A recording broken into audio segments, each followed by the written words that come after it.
حضرت مصعب بن عمیر رضی اللہ تعالیٰ عنہ یہ وہ صحابی رسول ہیں کہ جن کے بارے میں آقا مولا صلی اللہ علیہ وسلم نے کہا کہ پورے مکہ کے اندر اگر مجھ محمد مصطفیٰ کو کسی کی زلفیں پسند آتی ہیں یا اگر کسی کی زلفوں سے محمد مصطفیٰ متاثر ہیں تو وہ جناب مصعب بن عمیر کی زلفیں ہیں۔ اور پھر فرمایا کہ اس کافر نے ویسے ہی جناب مصعب بن عمیر کو شہید نہیں کر دیا، اس کی نظروں کے سامنے جناب مصعب بن عمیر کے چہرے میں عکس مصطفیٰ دکھائی دے رہا تھا، اس لیے حضور کو سمجھ کے جناب مصعب بن عمیر کو شہید کر دیا۔ اور یہ عکس مصطفیٰ جناب مصعب بن عمیر کو عطا کیسے ہوا؟ یہاں پر آ کے ایک بات کرتے ہیں، جناب مصعب بن عمیر نے جب آقا مولا صلی اللہ علیہ وسلم کا کلمہ پڑھا تو فرمایا کہ کلمہ پڑھنے سے پہلے آپ کی یہ شان یہ تھی کہ پورے مکہ شریف کے اندر سب سے اگر کوئی امیر ترین آدمی تھا وہ جناب مصعب بن عمیر رضی اللہ تعالیٰ عنہ تھے۔ آپ کے جسم مبارک پر بہترین سے بہترین کپڑا زیب تن آپ فرمایا کرتے تھے، بہترین سے بہترین خوشبو جناب مصعب بن عمیر لگایا کرتے تھے۔ تو فرمایا کہ جب آپ نے کلمہ پڑھ لیا اور کلمہ پڑھ کے مسلمان ہوئے تو جب اپنے گھر میں گئے تو چونکہ آپ کی جو ماں تھی وہ مسلمان نہیں تھی، اس نے جناب مصعب بن عمیر رضی اللہ تعالیٰ عنہ سے مخاطب ہو کر کے کہا مصعب اپنا دین بدل لیا ہے؟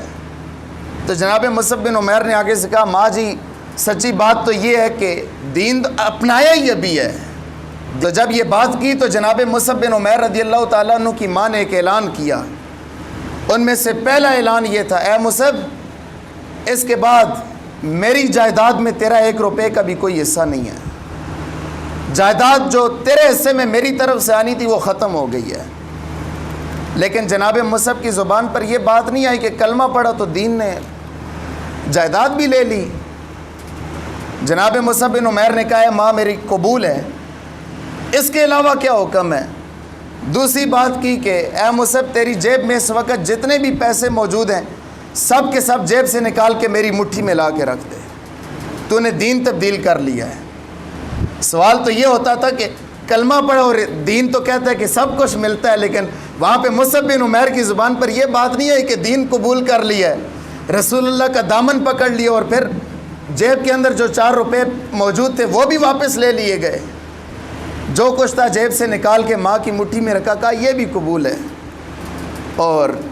اس کے بعد جناب مصعب بن عمیر نے کہا اے ماں اس کے علاوہ کیا حکم ہے؟ کہا مصعب یہ جو تو نے اپنے جسم پر کپڑے پہنے یہ بھی میری مال و دولت میں سے ہیں، لہٰذا ان کپڑوں کو بھی اتار کے میرے حوالے کر دے۔ یعنی یہاں پہ آ کے میں اور آپ جب سوچتے ہیں اور یہ منظر اور یہ حالات جب میرے اور آپ کے اوپر بند پڑے تو پھر میں آپ کو بتاؤں گا کہ نتیجہ کیا نکلتا ہے۔ لیکن وہاں پہ مصعب بن عمیر نے کہا کہ خالی ناف سے لے کر گھٹنوں تک ایک رومال باندھا تھا، باقی سارے کے سارے کپڑے اتار کر مصعب بن عمیر نے ماں کے حوالے کر دیے۔ اچھا یہ سب کچھ دیکھنے کے بعد، یہ سب کچھ ہونے کے بعد جناب مصعب بن عمیر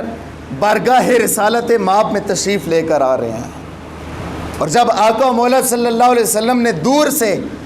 جناب مصعب بن عمیر کے اس آنے کا انداز دیکھا اور جناب مصعب بن عمیر کے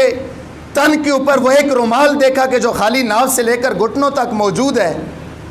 یعنی کلمہ پڑھنے سے پہلے پورے عرب کے اندر جو سب سے بہترین لباس پہنا کرتا تھا اس مصعب جسم کے اوپر خالی ایک رومال رہ گیا جس کی جیب کے اندر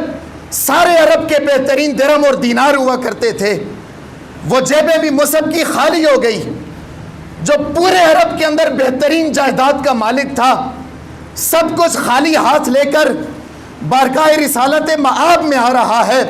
حضرات محترم کتاب یہ بتاتی ہے ابھی مصعب بن عمیر دور سے آ رہے تھے کہ بارگاہ رسالت مآب میں میرے اور آپ کے آقا مولا صلی اللہ علیہ وسلم کی آنکھوں میں آنسو تھے، اور فرمایا کہ یہ کسی بادشاہ کا دربار نہیں تھا بلکہ یہ سرکار کا در ہے، در شاہ تو نہیں ہے۔ ارے جو مانگ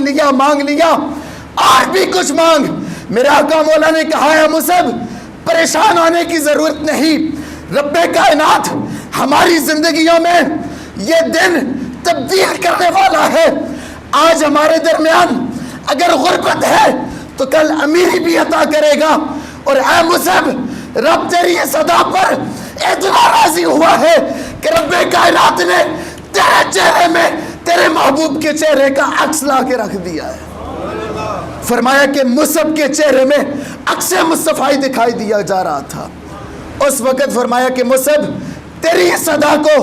رب کائنات نے اتنا پسند کیا ہے کہ خالی جمال مصطفیٰ جو رب نے محمد مصطفیٰ کو عطا کیا تھا، بلکہ محمد مصطفیٰ سے نکل کر رب نے مصعب بن عمیر کے چہرے میں لا کے رکھ دیا ہے۔ فرمایا کہ پورے عرب میں